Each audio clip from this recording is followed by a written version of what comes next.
Is this the best sleeping bag ever made for the backcountry hunter? Let's check it out. As you guys, I've been very open. I'm affiliated with Peaks Equipment. I have been for several years. So I'm not totally unbiased, but I also get to work on this project and be really, really involved with it, which I think is actually makes my opinion even more valid because I know what went into this. This sleeping bag that I'm wearing right now is called the Solace 15. We just launched this a couple weeks ago, and it is an amazing sleeping bag. And I'm going to tell you why. I'm going to tell you what all my favorite features are, the facts and figures with this thing. I'm also going to tell you about some of my personal experiences with it. I've used it from Montana to Colorado to Idaho to Oregon. I've used it for 2 years now. So the whole idea of Peaks is we are setting out to make the backcountry experience better, because when the backcountry experience, when you can thrive in the backcountry, you can have more success. The reason most people come home from the backcountry is because they're uncomfortable. They're tired, they're hungry, they're worn out, and you want to come home. There is a way to have comfort in the backcountry without sacrificing carrying too much weight. But let's talk about weight for a second. Weight's an interesting topic. I believe, and we believe, our industry have overhyped weight a little bit too much. Weight is important. It's a very important factor because you don't want to carry 1 million pounds in the backcountry. But it's not the entire conversation, because you can cut weight while also cutting things that are very important to keep you out there longer. So you have to weigh and balance those decisions. So when we were making this Solace 15 sleeping bag, that was a top priority in the conversation. How do we make something that was still lightweight, packable, but that allows you to sleep and rest better, and potentially with some other functionality that helps the hunt, enhance the hunt as well? Can we do both? And I think the answer is yes, we have done both. So let's talk about the bag.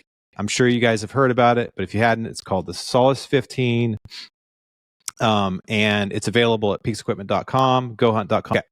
So the whole idea of this is, as I said, is sleep better, hunt better. When you rest better, you're going to hunt better. When people aren't rested, they make terrible decisions.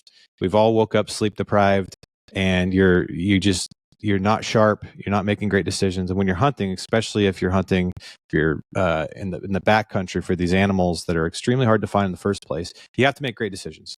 So how do you do that? You got to get good rest. And there's lots of different components to that, but your sleeping bag is like your safe haven at night. It's like what you look forward to going and getting into.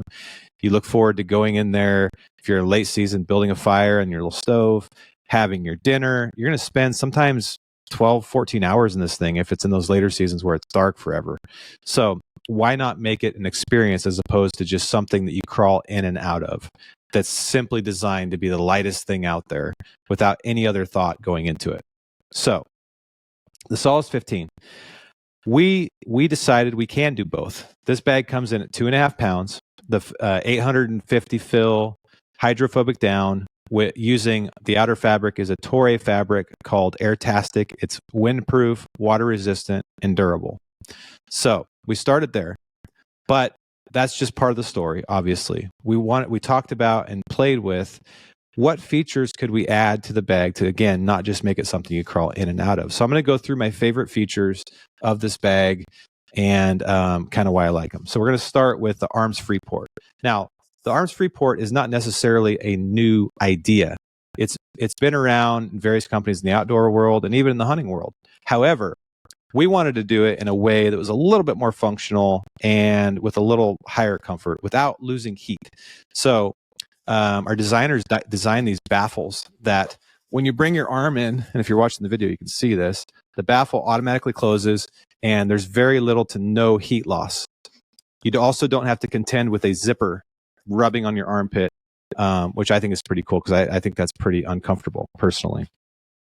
But why would you want your arms free in a sleeping bag? Well, the answer to that is very easy. When you're in your tent or your teepee, you're cooking, you're scrolling on your phone, killing time, listening to a book, you're stoking the fire, you're glassing, you're getting your gear organized, you're podcasting like I am right now.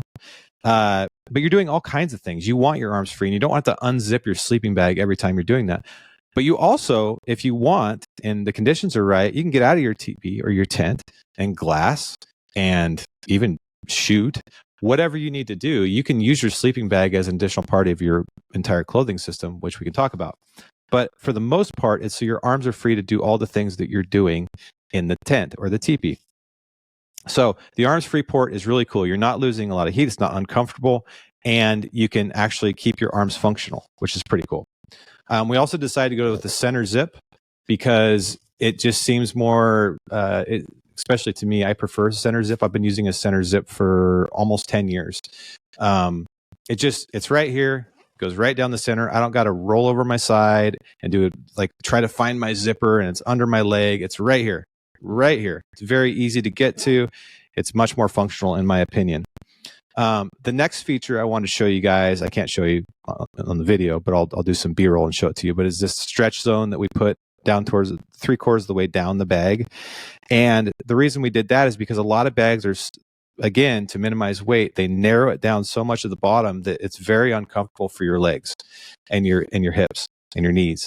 So we added the stretch zone, which allows you to move around a little bit, have a little bit more mobility in the bag, again, to give you some more comfort. It drives me crazy feeling constricted and claustrophobic like that. The foot box is the next area that we worked on. The foot box is a very important area because you don't want heat to escape. Your feet get really cold. We've all had our feet get cold at night. So we had to figure out a way to try to not compress the down so much, because that's kind of what causes a lot of that heat loss, but also give enough room to where you can move your feet around and keep them warm. So we added a little bit extra room. We used a different fabric on the outside, which is more durable and water resistant, so your feet don't get wet from condensation or whatever. But the biggest thing is we added the room. And so the whole bag is 12% more spacious than the average bag on the market. And 70% of that is located in the lower half. So the lower half of your body has all that room to stay cozy and comfy. All right. The next feature I want to talk about is what we call the BQS, the bag to quilt system, which for those of you that like using a quilt, I personally don't use a quilt ever, but it is a pretty cool feature. I'll probably use it in the earlier seasons when it's not as cold at night. Or maybe it starts off a little warmer at night. You start off using a quilt, and then as the night moves on, you change it back over to a sleeping bag when it gets colder. Whatever.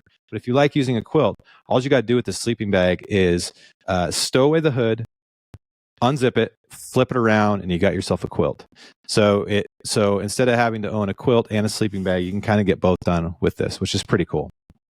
The next cool feature is this 3-way zipper system that we have, YKK zippers. But here's the deal. My bladder is awful. I have to pee like 3 times a night. And so when I go outside to pee, I don't want to get out of my sleeping bag necessarily. So I can literally work this 3-way zipper, walk outside my teepee, take a piss, come back in. You can also use it to air out. Maybe it's too hot inside the bag, whatever. You can do that. It's pretty functional. If you play with it, you'll see what I mean. I really like it. Temperature rating wise, this is a 15-degree bag. But it was rated at Kansas State University.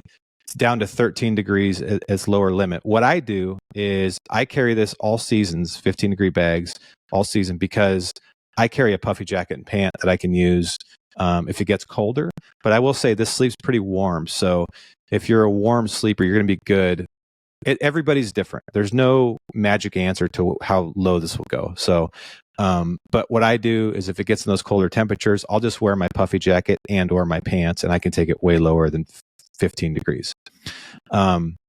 This bag is awesome. I highly recommend you check it out. And you can use my code altitude at peaksequipment.com. It gets you 10% off. It's something you should check out. So anyways, I appreciate you guys. Check it out. Solace 15 from Peaks Equipment. Boom.